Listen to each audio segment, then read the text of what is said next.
पढ़ाई पूरी करते ही मुझको सरकारी नौकरी प्राप्त हो गई। घर में मम्मी पापा और सब भाई बहन भी बेहद खुश थे। 1 साल की कड़ी मेहनत के बाद मेरे जीवन में यह खुशी का एक क्षण आया था। मम्मी और पापा यह सोचकर अत्यंत भावुक हो गए थे कि मुंबई जैसे बड़े शहर में बेटा कहाँ रहेगा, उसके खाने पीने का ध्यान कौन रखेगा। लेकिन मैं बहुत उत्साहित था। एक युवा मन में नौकरी पाने के बाद जो उमंग और उत्साह होता है वह सब मुझ में मौजूद था। मैं अपना सूटकेस लेकर एक अनजान शहर में पहुंच गया था। मुंबई जैसे महानगर में रहने की समस्या, खाने पीने की समस्या और ऑफिस आने जाने की समस्या से भी मेरा सामना हुआ और मैंने इसका न केवल डटकर मुकाबला किया बल्कि इस पर विजय भी पाई। बड़े शहर में जितने जन उतने सपने। हर इंसान एक जीता जागता सपना होता है और अपने सपने से संघर्ष करता हुआ नजर आता है। मैं भी इस भीड़ में शामिल हो गया और अपने सपनों को साकार करने में जुट गया। मैंने पढ़ाई से नाता जोड़े रखा और तमाम तरह की तकलीफों से अकेले जूझते हुए मैंने अपना ग्रेजुएशन और पोस्ट ग्रेजुएशन पूरा किया और अपने आप को सिविल सेवा के लिए तैयार करने में जुट गया। लेकिन मैं उसमें सफल नहीं हो सका। मुझको जब भी अवकाश मिलता था मैं घर आ जाता था और मुझसे सब मिलकर बहुत खुश होते थे। धीरे धीरे 4 वर्ष निकल गए। इन 4 सालों में बहुत कुछ बदल गया था। पापा अपनी नौकरी से रिटायर हो चुके थे। मैं भी अपना जीवन स्तर उठाने के लिए संघर्ष कर रहा था।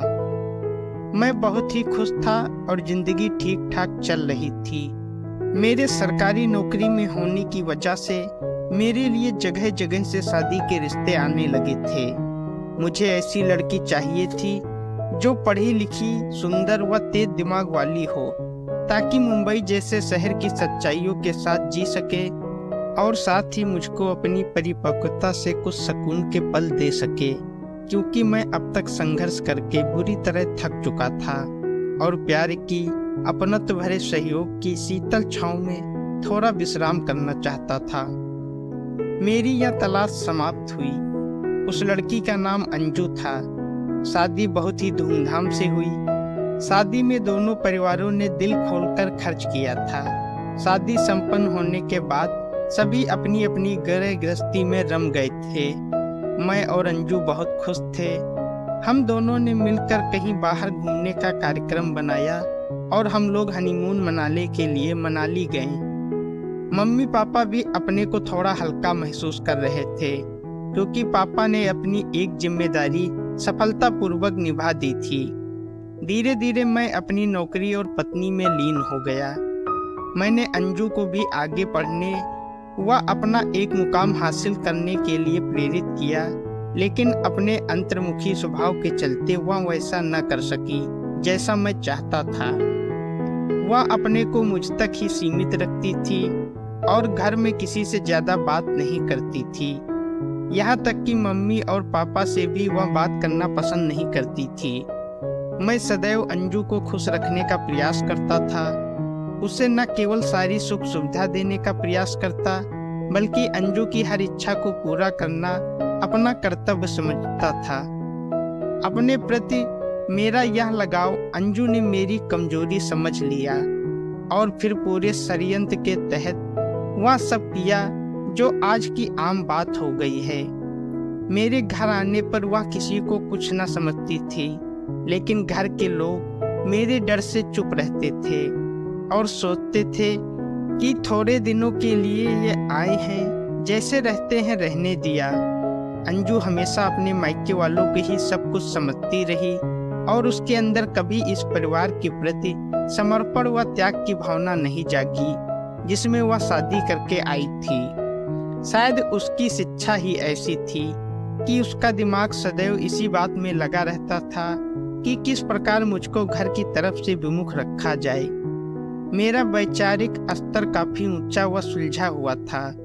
मेरी और मम्मी की वैचारिक बहस में कभी कभी मतभेद हो जाया करता था और इस वैचारिक मतभेद का अंजू व उसके मायके वालों ने बड़ा गलत फायदा उठाया।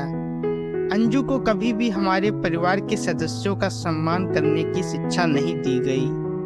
मैं भी अंजू पर ही विश्वास करता, लेकिन अंजू लगातार इसी विश्वास का फायदा उठाने में लगी थी और अपने घर वालों के साथ मिलकर मुझको मेरे परिवार से दूर रखने का घिनौना प्रयास ही करती रही। अंजू के मम्मी पापा व अन्य रिश्तेदार मेरा लगातार दिमाग खराब कर रहे थे। अंजू इन बातों को समझ नहीं पा रही थी कि ऐसा करके वह अपनी ही गृह गृहस्थी में सेंध लगा रही है। मुझको मेरे परिवार से दूर रखने की जो कुत्सित मुहिम चलाई जा रही थी, उसका पता मुझको अपने ही ससुराल के एक अन्य सदस्य से लग गया और मैंने अपने ससुराल वालों के यहाँ आना जाना व उन्हें महत्व देना बंद कर दिया था।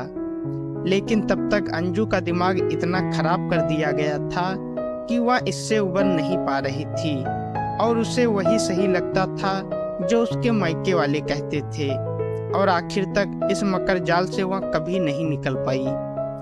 मैंने अंजू को प्यार से कई बार समझाने का प्रयत्न किया और कहा कि अपना दिमाग ठीक रखो, लेकिन जब अंजू प्यार से नहीं मानी तो धीरे धीरे हमारे बीच झगड़ा होने लगा और मेरा घरेलू जीवन एकदम नीरस हो गया। हम दोनों अकेले रहते थे लेकिन खुश नहीं थे।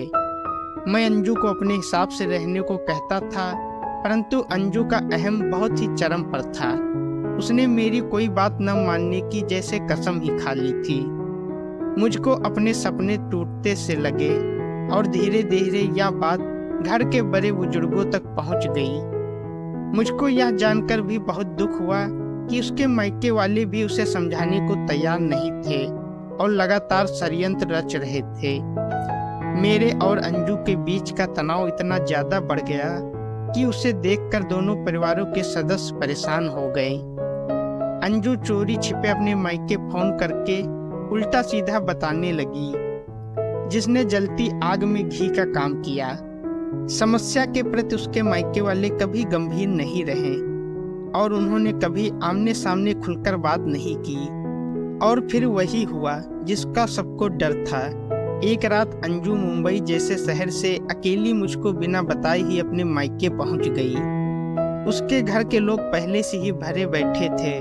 उन्होंने मुझको सबक सिखाने की ठान ली।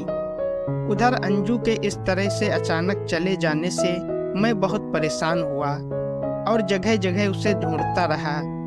अंजू के मायके फोन करके पूछने पर भी उन लोगों ने मुझको नहीं बताया कि वह उनके पास पहुंच गई है। अतः अंजू की गुमशुदगी की रिपोर्ट मैंने थाने में दर्ज करवा दी। मुझ पर क्या बीत रही है जब इस बात का पता घर के लोगों को चला तो घर के बड़े बूढ़े और पापा अंजू को लेने उसके घर गए, लेकिन उन्होंने शायद फैसला कर लिया था कि लड़की को नहीं भेजना है। वहाँ सभी बड़ों का अपमान होता रहा और अंजू पर्दे के पीछे से यह सब देखती रही। क्या मेरे घर के बुजुर्ग उनके कुछ नहीं लगते थे? शायद नहीं, तभी तो वह हमारे परिवार की बुजुर्गियत को शर्मसार होते चुपचाप देखती रही थी। इधर मैं यह सोचकर बहुत ही परेशान था कि जिस औरत के साथ मैं पिछले 5 सालों से रह रहा था और जिस पर मैं अपनों से ज्यादा भरोसा करता था, वही औरत मेरे साथ इतना बड़ा विश्वासघात कैसे कर सकती है। लेकिन मुझे क्या पता था कि उस औरत की संवेदनशीलता मर चुकी थी। मैंने कई बार अंजू से फोन पर बात करने की कोशिश की, लेकिन उसके घर वालों ने मुझको अपनी ही पत्नी से बात नहीं करने दी।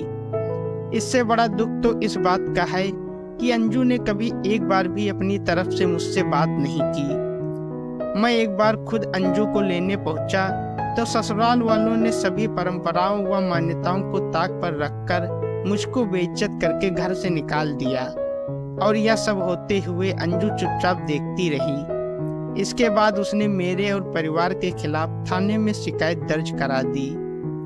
अंजू ने मुझ पर कई बेबुनियाद आरोप लगाए, मुझे चरित्रहीन साबित करने की कोशिश की, मुझ पर मारपीट करने, दहेज के लिए प्रताड़ित करने का आरोप लगाया और ऐसे आरोप मेरे लिए मौत के समान थे।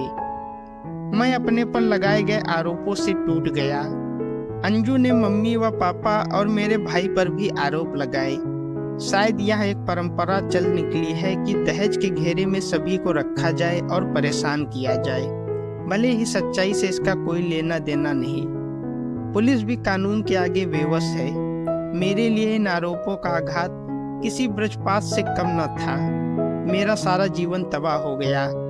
इस घटना के बाद हंसता मुस्कुराता मैं गम के गहरे सागर में चला गया था, जहां से उबरना मेरे लिए शायद अब कभी संभव नहीं था। मेरे लिए यह असहनीय बात थी कि मैं एक ऐसी औरत के साथ पूरे मन से रह रहा था जो पूरे मन के साथ मेरे साथ नहीं रह रही थी। वह दोहरे चरित्र की साक्षी थी।